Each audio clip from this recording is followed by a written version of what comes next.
দেশের মানুষ এত পরিমাণ কষ্ট অনুভব করেছিলেন যখন আল্লামা সাঈদীকে হারালেন।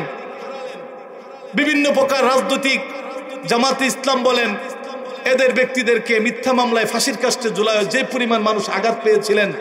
আল্লামা মামুনুল হক সাহেবকে মানিব্যাগ চুরির মামলা দিয়া 3টা বছর বেচারারে নিজের স্ত্রী, হালাল স্ত্রী, এতে কোনো সন্দেহ নাই, এই ব্যক্তিকে দর্শন মামলা দিয়া 3টা বছর অযথা তাকে কষ্ট দিচ্ছেন।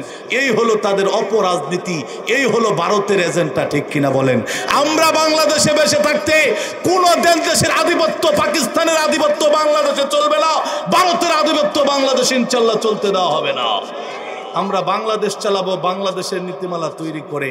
আমাদের সংবিধানে কোরআন হাদিসের বাহিরে কোনো সংবিধান থাকবে না। আমাদের দেশ পরিচালনায় এজেন্ডার মধ্যে মানুষের, মুসলমানদের কলিজায় আঘাত লাগবে, মুসলমানদের জানমালের নিরাপত্তা থাকবে না, এমন কোন এজেন্ডা পরবর্তীতে বাংলাদেশ চালানোর ক্ষেত্রে থাকবে না। কোনো ডিজিটাল বাংলাদেশ হবে না, স্বাধীন বাংলাদেশ হবে এবং ইসলামের বাংলাদেশ হবে, ঠিক কিনা বলেন?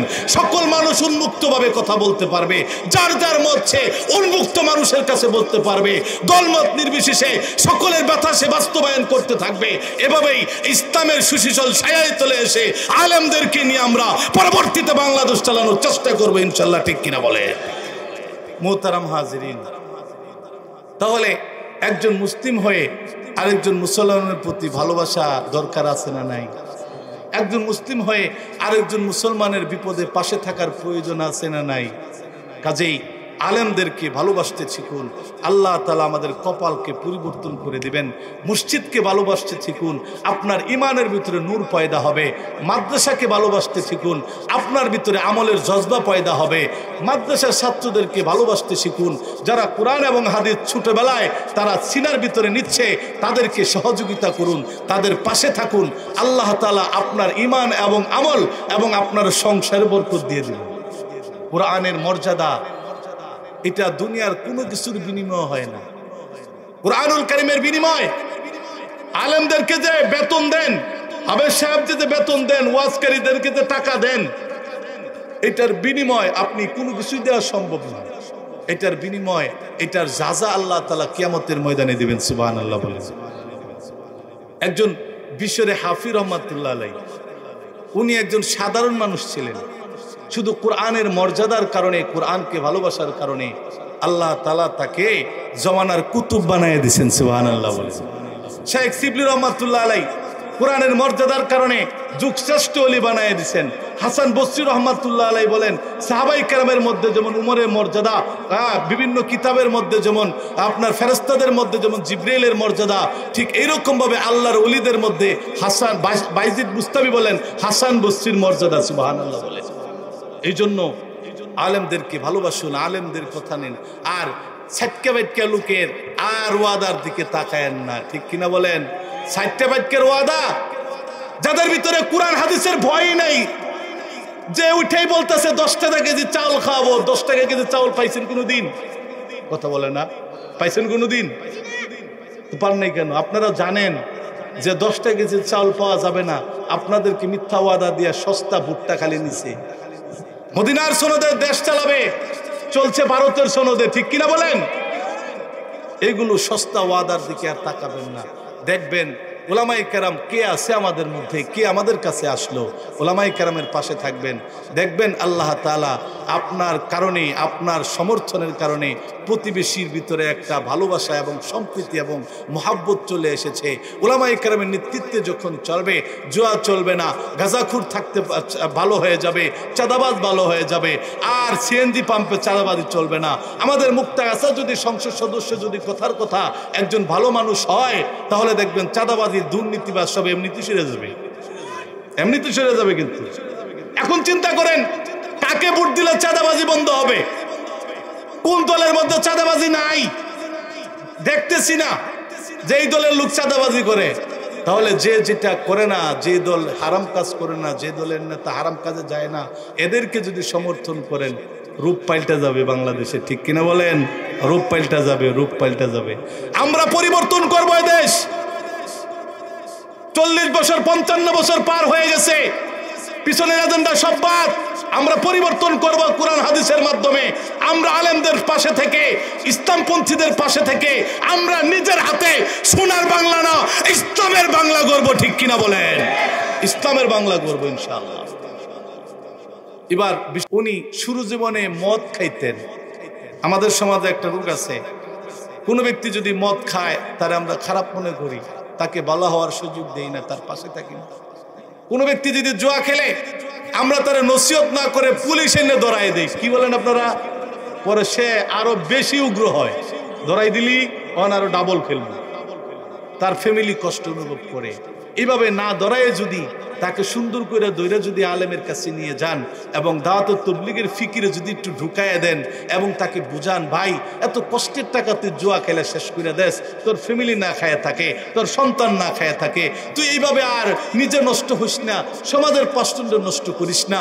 যারা ইয়াবার ব্যবসা করে, বড়ির ব্যবসা করে, তাকে এইভাবে সামাজিকভাবে বয়কট না করে, কষ্ট না দিয়ে, সম্মান হানি না করে, পুলিশের কাছে না দিয়ে 5 জন ভালো মানুষ মিলে যদি তার কাছে যান, তাকে দাওয়াত পৌঁছান, তাকে বুঝান, তুই যে বড়ির ব্যবসা করস, তোর ফ্যামিলি কষ্ট করে, আরো মানুষ অনেক কষ্টের মধ্যে পতিত হয়, সমাজে তোকে খারাপ ভাবে, তোর ছেলে মেয়ের জীবন নষ্ট হয়, সামাজিকভাবে তোর ছেলে মেয়ে আপনার কি হয়, লাঞ্ছিত হয়, অপমানিত হয়। ভাই তুই এই কাজটা করিস না।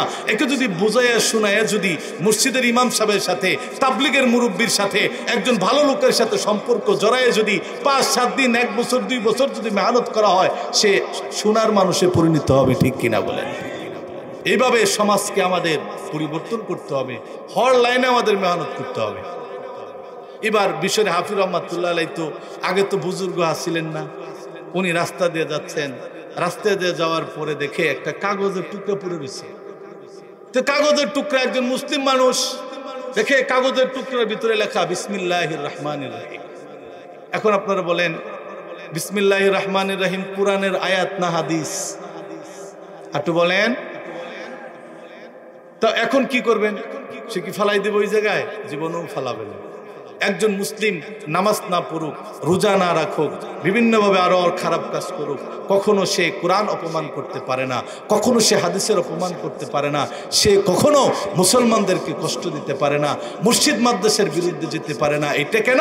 এটা জন্মসূত্রেই ইমানের একটা নূর তার পেটের ভিতরে আছে, দিলে আছে। এবার উনি সেই কাগজের টুকরাটা আস্তে কইরা গাছের গোড়ায় রাখছেন। গাছের রুখায় রাখার পরে উনি ভাবলেন, কোরআনের আয়াত, এটা যদি পদদলিত হয় তাহলে তো আমার মাওলা অসন্তুষ্ট হবে, এটার যদি অপমান অপদস্থ হয় তাহলে আমি মুসলিম হয়েও তো আমি আমার কোরআনকে অপমাননা করলাম, তাকে সম্মান দেখালাম না। এই জন্য ওই কাগজের টুকরাটা উনি সেই গাছের গোড়ায় রেখে দিয়েছেন। এবার উনি আস্তে আস্তে করে মদের বাড়িতে চলে গেছেন, যে জায়গায় মদ খাওয়া হয়, মদের আড্ডাখানায় চলে গেছেন। একদম সকলে বন্ধু মিলা মদ চট খায়া একদম টাল হয়ে রয়েছে। আমার প্রিয় বন্ধুগণ, কোরআনের প্রতি, ইসলামের প্রতি যে পরিমাণ ভালোবাসা থাকা দরকার, এই বিষয়টা বোঝানোর জন্য এই ঘটনা বলতেছিলাম। বিশরে হাফিজ রহমাতুল্লাহ আলাইহি কাগজের টুকরাটা দেখলেন বিসমিল্লাহির রহমানির রহিম লেখা, উনি সেটাকে গাছের গোড়ায় রেখে দিলেন যাতে কোনো মানুষের পায়ে পদদলিত না হয়। ইদার বিশরে হাফিজ এবার যায়া মদ খায় টাল হয়ে শুয়ে পড়ে রয়েছে। আল্লাহ তাআলার কাছে এত মহব্বত হইছে, আল্লাহর কালামের ইজ্জত এবং সম্মান দেওয়ার কারণে আল্লাহ তাআলা তার প্রতি এত খুশি হয়ে গেছেন। যদিও উনি মদ্যপায়ী ছিলেন, মদখুর ছিলেন, কিন্তু উনি এত বেশি আল্লাহ তাআলা আনন্দিত হয়েছেন, আমার কালাম পাককে সে সম্মান করেছে, মানুষের পায়ে যাতে পদদলিত না হয় এই জন্য সে আমার কালামকে সে গাছের গোড়ায় রেখে গেছে, সে সম্মানটুকু দিছে। আল্লাহ তাআলা খুশি হয়ে গেছেন। আল্লাহ তাআলার সাথে সাথে শাইখ শিবলি রহমাতুল্লাহ আলাইহিকে কাশফের মাধ্যমে আল্লাহ তাআলা বললেন, ওই শাইখ শিবলি দেখো, অমুক মদের আড্ডাখানায় বিশ্বর নামে একজন ব্যক্তি আছে, তাকে তুমি তার কাছে যাও, সে বেহুশ হইয়া পড়ে আছে, তাকে গোসল করায় দিয়া তাকে মসজিদে নিয়ে যাও। বিশ্বরে হাফিজ রহমাতুল্লাহ আলাইহি শুয়ে আছেন, বেহুশ হয়ে পড়ে আছেন। শাইখ শিবলি রহমাতুল্লাহ আলাইহি উনি আস্তে আস্তে করে যখন মদের বাড়িতে গেছেন, মদের আড্ডাখানায় যেয়া বলতেছেন, এরে তোমাদের ওখানে বিশ্বর নামে কেউ আসেনি? এবার সমস্ত মানুষ বলে, আমরা তো বিভিন্ন জেলা থেকে এসেছি, আমরা তো কেউ কাউকে চিনি না। দেখবেন মদখুররা যখন মদের আড্ডাখানায় থাকে, কে কোথ থেকে আসে জানে না। বিভিন্নভাবে যখন ইন্টারন্যাশনাল ভাবে যখন জুয়া খেলা হয়, একক বিভাগ থেকে, একক জেলা থেকে একক ব্যক্তি যায়, কেউ কাউকে চিনে না। কিন্তু জুয়াচোর হিসাবে সকলকে ভালোবাসে, ঠিক কিনা বলেন? মদের আড্ডাখানায় গেলে চিনে না জানে না, কিন্তু মদখুর কারণে একজন আরেকজনকে ভালোবাসে। জুয়াচোরেরা একজন আরেকজনকে চিনে না, কিন্তু সমস্ত জুয়াচোর যখন বসে তখন খেলার কারণে সাময়িকভাবে একজন আরেকজনকে ভালোবাসে। আর এই ভালোবাসা যদি জুয়াচোরের মধ্যে যদি হয়, এই ভালোবাসা যদি মদখুরের মধ্যে হয়, এই ভালোবাসা যদি চিনে না জানে না গুনাহের কাজে যদি হয়, একজন মুসলিম হয়ে কারণ একজন মুসলমানের প্রতি কেন ভালোবাসা থাকে না আমার বুঝে আসে না। বিভিন্ন দল কলকার কারণে ঝগড়া, আর কিছু না। জমি নিয়েও কোনো ঝগড়া নাই, টাকা পয়সা নিয়ে কোনো ঝগড়া নাই, শুধু ভিন্ন দলের হওয়ার কারণে এই একজন আরেকজনের সাথে রেষারেষি, তার সাথে তার মতো আদর্শ মিলে না, এই জন্য রেষারেষি। এইভাবে কিন্তু আমাদের সমাজের ভিতরে ঝগড়া ফাসাদ কিন্তু বাইরে গেছে, ঠিক কিনা বলেন? এইভাবে আমাদের সমাজের ভিতরে ঝগড়া ফাসাদ বাড়তেছে। এবার শাইখ শিবলি রহমাতুল্লাহ আলাইহি বিশরে হাফিকে উনি গোসল করায়া মসজিদের ভিতরে দাঁড় করায় দিলেন। এবার শাইখ শিবলি রহমাতুল্লাহ আলাইহি আল্লাহ তাআলাকে বলতেছেন, আল্লাহ এই কাজ আপনি আমাকে দিয়ে কেন করালেন? একজন মদখুরকে আপনি মদের বাড়ি থেকে, আড্ডাখানা থেকে রেখে এসে আপনি তাকে আমার মাধ্যমে রাত্রিবেলায় কেন মসজিদে জাগায় দিলেন? এবার আল্লাহ বলেন, শাইখ শিবলি শুনো, এই ব্যক্তি যদিও মদের আড্ডাখানায় খেয়েছে, মদ খেয়েছে, কিন্তু আল্লাহর কালামকে সম্মান করার কারণে, আল্লাহর কালামের বিসমিল্লাহির রহমানির রহিম এই আয়াতকে সম্মান করার কারণে, যাতে মানুষের পায়ে দলে পদদলিত না হয়, নিষ্পেষিত না হয়, এই জন্য আমার কালামকে সে গাছের গোড়ায় রেখেছে। ঠিক এমনইভাবে আমি তার উপর সন্তুষ্ট হইয়া মদের আড্ডাখানা থেকে আমি তাকে মসজিদে দাঁড় করাইয়া দিছি। এই জন্যই তো আল্লাহ তাআলা বলছেন, অনুনাজ্জিলু মিনাল কুরআনি মা হুয়া শিফা। আমি আল্লাহ রাব্বুল আলামিন কুরআনুল কারীমের ভিতরে যা কিছু নাজিল করেছি সবগুলো শিফা, ভালো। আপনি যদি রাজনীতির ময়দানে যদি কোরআন হাদিসকে একটু খাটান, রাজনীতিটা সুন্দর হয়ে যাবে, ঠিক কিনা বলেন? যদি আপনি যার রাজনীতি করেন, জিয়ার রাজনীতি বলেন, মুজিবরের রাজনীতি বলেন, কোরআন হাদিসের রাজনীতি বলেন, কোনো ব্যক্তি যদি অনেক ইসলামিক নেতা হওয়ার পরেও যদি কোরআন এবং হাদিসের কিছু অনুশাসন যদি রাজনীতির ভিতরে নামান, মনে করেন আমাদের চেয়ারম্যান সাহেব সেলেবু ভাই, উনি যদি মনে করেন আমি তো ইসলামিক দলের নেতা না, তবে আমি তো একজন মুসলিম পরিবারের সন্তান, আমি তো একজন মুসলমানের সন্তান, আমি যদিও বিএনপির পক্ষ থেকে চেয়ারম্যান হয়েছি কথার কথা, কিন্তু এই রাজনীতি করতে যায়া, এই সমাজ পরিচালনা করতে যায়া কখনো কোরআন হাদিসের বিরুদ্ধে কোনো আইন আমি করব না, ঠিক কিনা বলেন? উনি যদি বলেন চুরি করছো, তোমাকে জেলখানায় দেবো, সারাসারি বাও নাই। তুমি জুয়া খেলছো, তোমাকে সরাসরি পুলিশে দেবো, ওখান থেকে আবার তোমাকে ছাড়াই আনবো, কিন্তু তোমাকে ছাড় দেওয়া হবে না। উনি যদি মনে করেন আমার সমাজটা আমি এমন ভাবে চালাবো যে কোরআন এবং হাদিসে আছে কিনা, বিরুদ্ধে যাচ্ছে কিনা, দু একজন উলামায়ে কেরামকে পরামর্শক রাখবে। কোনো মানুষ যদি অনেক ইসলামিক দলের নেতা হয়, কিন্তু এরপরও যদি আলেমদের সাথে সম্পর্ক রাখে, আলেমদের সাথে পরামর্শ করে যদি ইউনিয়ন চালায়, আমি বলি যদিও সে ইসলামিক দলের নেতা না, কিন্তু আল্লাহ তাআলা তাকেও কবুল করতে পারে। এইভাবে আমাদের সমাজ, রাজনীতি সবগুলো আমাদের পরিবর্তন করতে হবে। বিগত দ্বারা স্বৈরাচার আমাদের উপর অত্যাচার করেছিল, দলমত নির্বিশেষে তাদের বিরুদ্ধে কথা বলার কারণে আমাদের উপর অত্যাচার করা হয়েছিল। বছরের পর বছর জেলখানায় থেকেছি, 7 বছরে 7টা খেতাবতে হারিয়েছি, বারবার মিথ্যা মামলায় শিকার হয়েছি, শাপলা চত্বরে নির্যাতিত হয়েছি, 24শে জুলাই নির্যাতিত হয়েছি। এইভাবে আমরা সমস্ত মাজলুম ঐক্যবদ্ধ হয়েছি। 13ই নভেম্বর রাজনীতির ময়দানে যদি কুত্তালিককে পাওয়া যায়, পিটাইয়া সোজা করে দিতে হবে, পিটাইয়া সোজা করে দিতে হবে, ঠিক কিনা বলে? স্বৈরাচারদের সাথে কোনো আপোষ নাই। আমরা পরবর্তীতে দেশ চালাবো সকলে মিলেমিশে। আমার মনের ইচ্ছা, আমি একজন আলেম হিসাবে বলি, আমাদের এই দেশ যদি সর্বদলীয় জাতীয় ঐক্য কমিশনে যদি নির্বাচন না হয়ে যদি সকলে মিলেই যদি সমঝোতার সাথে যদি দেশ চালানো যায়, আমি মনে করি বাংলাদেশটা অল্প সময়ে ঠিক করা যাবে, ঠিক কিনা বলেন? আমি মনে করি অল্প সময়ে। তবে মনে রাখবেন, ইসলামকে ব্যবহার করে মানুষের ঈমান হারা করতে দেওয়া যাবে না। হুজুর এটা আবার কেমন করলেন? এত তো ওয়াজ বুঝছিলাম, ওহানা আবার উল্টা গেলেন গিয়া। এটা হলো রোজার পূজাকে এক, এটা আমরা মেনে নিতে পারি না। একজন ইসলামিক দলের নেতা গীতা পাঠ করবে, এটা আমরা মেনে নিতে পারি না। নবী করিম সাল্লাল্লাহু আলাইহি সাল্লামকে সাংবাদিক বলবে শুধু তাদেরকে আকর্ষণ করার জন্য, এটা আমরা মেনে নিতে পারি না। খাদিজা রাদিয়াল্লাহু তাআলা আনহা নামাজ পড়েন নাই, রোজা রাখেন নাই, যাকাত দেন নাই, হজ করেন নাই, এরপরও সে জান্নাতি, এমন বিভ্রান্তকর কথা আমরা মেনে নিতে পারি না। হুজুর কিভাবে?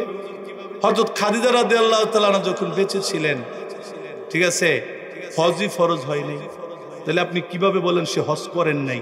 তাহলে বোঝা গেল হজ ফরজ ছিল, এই জন্য সে করছে না। কথা তো মায়ের পেছ আছে। আপনি চেয়ারম্যানই না।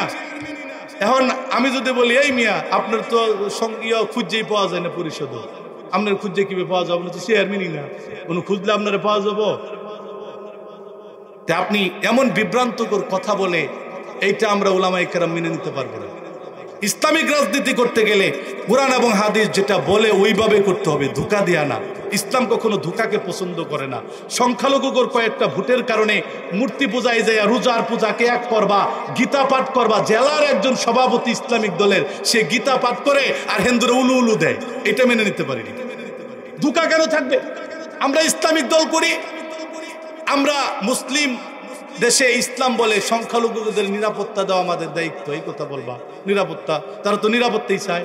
এখন তুমি যদি বলো হরিবল হরিবল এই মার্কারে টাইনা তুল, এটা হইল হরিবল হরিবল কয়ে তো মার্কারে টাইনা তুল লাগতো না। এই কথা বলার তো দরকার নাই যে এতদিন নৌকা ছিল হিন্দুদের মার্কা, এবার এই মার্কা হলো হিন্দুদের মার্কা, এটা বলার তো দরকার নেই। এই দেশে স্বৈরাচার যারা করতো, লিক আসিল, এরা কি মরে গেছে না বাচ্চা রয়েছে? কথা বলে বাচ্চা রয়েছে না? এদের ভোট কি কম মনে করেন?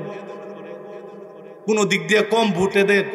তাহলে এদের ভোটের আশা যদি আমরা না করতে পারি, এদেরকে যদি আমরা আপাতত নিষিদ্ধ করে রাখা হয়েছে শাস্তি, এই ভোটকে যদি আমরা জলাঞ্জলি ছেড়ে দিতে পারি, তাহলে যে হিন্দুদের 2-3% ভোটের জন্য ইসলামিক দলের নেতা হইয়া রোজা পূজাকে এক করে দিতে পারি বলেন আপনারা?